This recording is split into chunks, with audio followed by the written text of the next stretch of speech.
Halos 2 taon na ang nakakaraan buhat nang una nating marating ang Marilake. Umuulan sa mga panahon na yun, padulas at masa ang kalsada. Ngunit hindi yun naging hadlang para magpatuloy ko ang aking biyahe hanggang sa narating ko ang Devil's Corner. Wala akong nabutang rider sa mga panahon na yun. Malungkot pala ang Devil's Corner pag umuulan, kaya napagdesisyonan ko na umuwi na lang. Babalik na lang ako pag maganda na ang sikat ng araw. Lumipas ang araw at mga buwan. Naging abala ako sa trabaho ko hanggang sa lumipas ang isang taon. Ang plano kong bumalik ng Marilake ay akin ang nakalimutan. Ngayon halos 2 taon na ang nakakaraan ay sumagi sa aking isipan. Ang balik ko sa Marilake ay hindi ko pa sa katuparan. Sa video na to, may mga bago tayo makikilala. Tatambay tayo sa Manukan at makakasaksi ng aksidente. Makakadiscover din tayo ng isang magandang tambayan sa Marilake. At gamit ang Honda CRF 300L, dadaan tayo sa MacArthur Highway. Pero bago natin umpisa ng video, shoutout muna kay Sir Cedric Flores at Aren Rosales.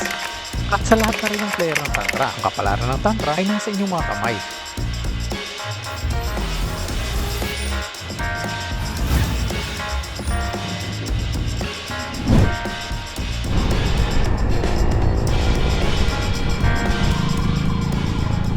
Tinaasan na pala yung kalsada dito. Mataas siguro mga 1 meter yung tinaasan dito to sa may papunta ng shortcut yan papuntang Baliwag. Anak malayo, ito lang pala oh.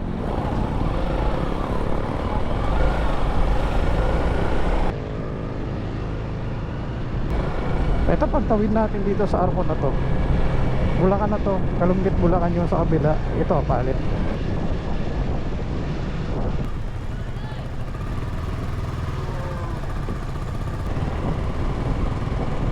Eto, nasa Kalumpit na tayo.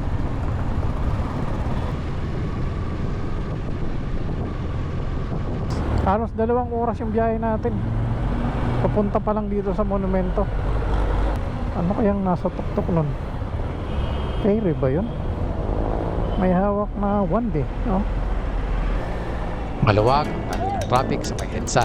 Dito, medyo nakabawi ang katawan ko na napagod sa matraffic na biyahe sa MacArthur Highway. Di ako nag-agahan nang umalis ako ng bahay. Kaya naman, parang naupos na nakagila ang aking pakiramdam habang binabaybay ko ang EDSA. Saglit muna akong tumigil, kumain at nagpahinga. Medyo may kalayuan pa ang Marilake. At kailangan makabawi ang matamlay ko ng katawan. Grabe, nagtarin yung energy ko talaga doon. Ay. Sorry. Ala, sige ang usok nito. Grabe ang amoy. Okay na. 220 21. Okay.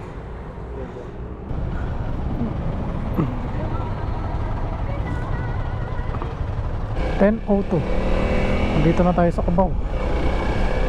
3 hours yung biyahe natin mula Pampanga hanggang dito sa Cubao. Medyo matraffic dito. SM Masinag. Hindi ko alam kung Antipolo na to. Ay, Rizal pala. Antipolo nga. Hindi ko alam. Antipolo rin pala to. Kasi yan, center. SM Center, Antipolo.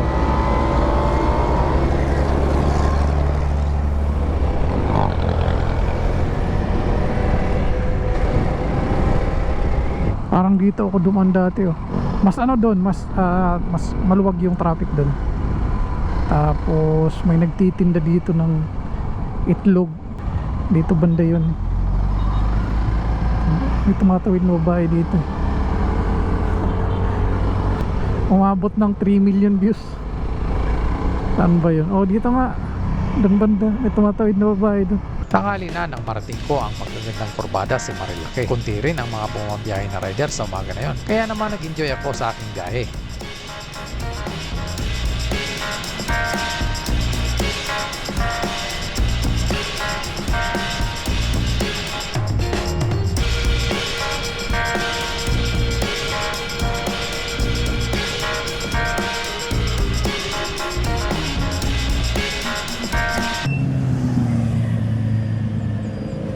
Mag-aalauna na nang marating ko ang Manukan. Sa mga panahon na yun, kunti lang ang mga naglalaro sa daan. Medyo may karamihan ang mga nanonood lang.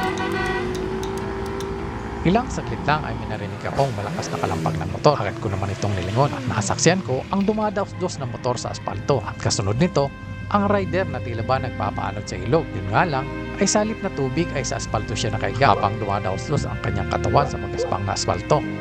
Pinipilit nitong bumangon, ngunit tila ba may iniinda tong sakit na pumipigil sa kanya para tuluyan siyang makabangon. Maraming nakatambay sa mga ops na yon. Ang mga ilan sa kanila ay tila ba sanay na makakita ng aksidente. Alam na nila kung anong dapat gawin sa sitwasyon na ganon. Pinigilan nilang bumangon ang naaksidente. Baka daw meron itong internal injury at lalo lang lumala ang kanyang kalagayan. Minabuti ko na munang kumain sa nag-iisang tindahan sa may Manukan. Instant noodles, kape at biskwit lang ang pwede kong pagpilian. Habang kumakain sa nasabing kainan, meron tayong mga nakasalumuha sa lugar na yon. Sayang nga lang at di ko natanong ang kanilang mga pangalan. Comment na lang kayo kung sakaling kayo ito. Baka next week na to kasi malaki.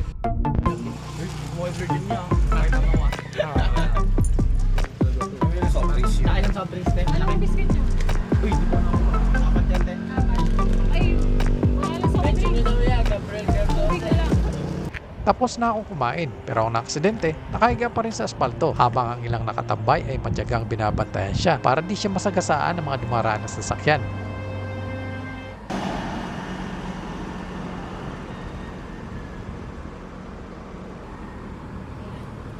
Habang nililibot ko ang Manukan, ay napansin ko ang dalawang magkasintahan. Subalit dahil umiral na naman ang pagkatao ko na may sariling mundo, di ko na naitanong ang kanilang mga pangalan.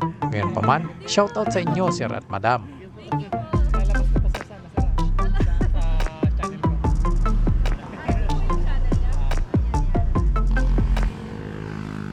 Muli kong sinulyapan ang lugar na kung saan mayroong naaksidente. At dito nagulat ako. Bigla na lang nawala ang naaksidente. Sa wari ko'y nadala na siya ng ospital. Pero para bang wala naman ako narinig na ambulansya. Dito aking napagtanto. Nakaupo na pala siya sa may kanto. Kanyang pisala ay di masyado. Mag-aalas 2:30 na ng hapon nang umalis ako ng Manukan. Naisip ko saglit kong pupuntahan. Ang iba yun itong malupit na daan.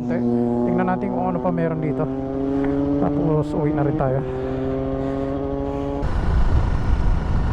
Malayo pa yung hindi ko nararating dito sa Marilaki pala. Subalit aking napagtanto, ang daan na ito ay parang walang hanggan. Kaya naisip ko na lang na bumalik sa pinanggalingan. Ngunit sa aking pagliko, may nakita akong malaking kainan. Maganda siguro itong maging tambayan. Masarap pumunta dito kasama ang mga kaibigan. Sir, nagbablog ako. Sir, okay lang ba? Okay lang, sir.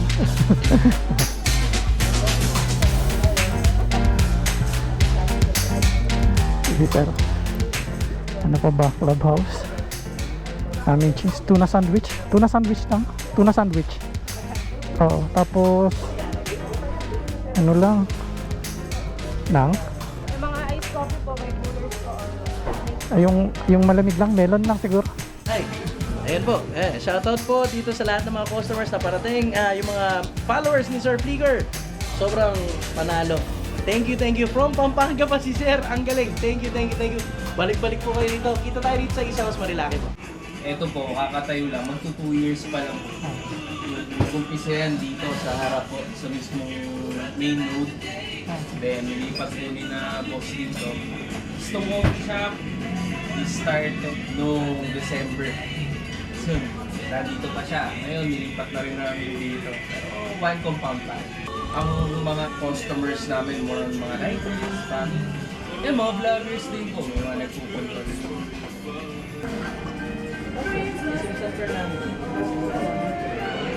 Pag tinawag niya ako ni Pito.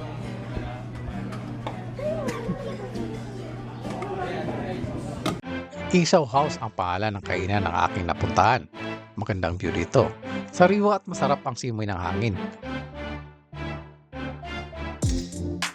Malaki at maluwag ang lugar. Mahangin at malamig kahit natirik ang araw.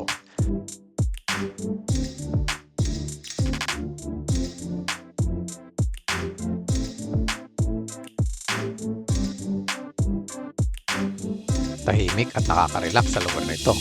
Masarap magtambay dito, lalo na pag marami kayo.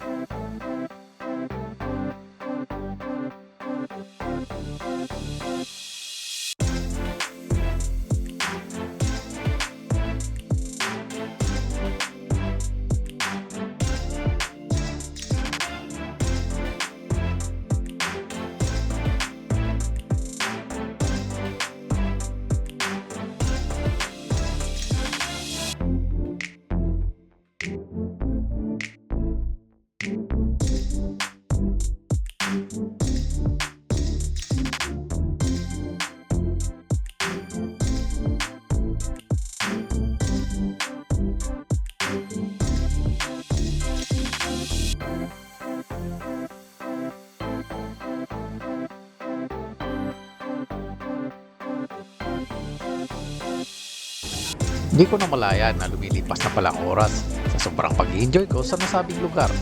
Naalala ko bigla, kailangan ko palang uwi. Maabutan ako ng rush hour sa aking daraanan.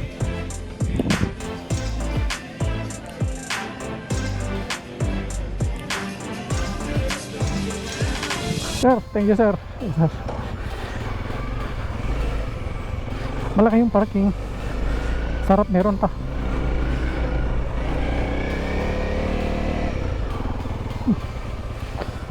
At pauwi na tayo. Mag-iingat daw ako, sabi ni Sir Neo. Oh, maraming kaskasiro dito. Totoo nga.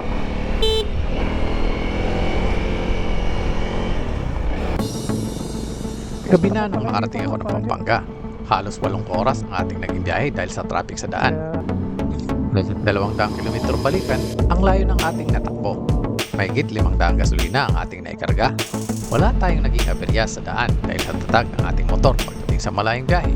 At sa uli, isa lang ang aking masasabi. Si Yarep lang talaga ang sakalam.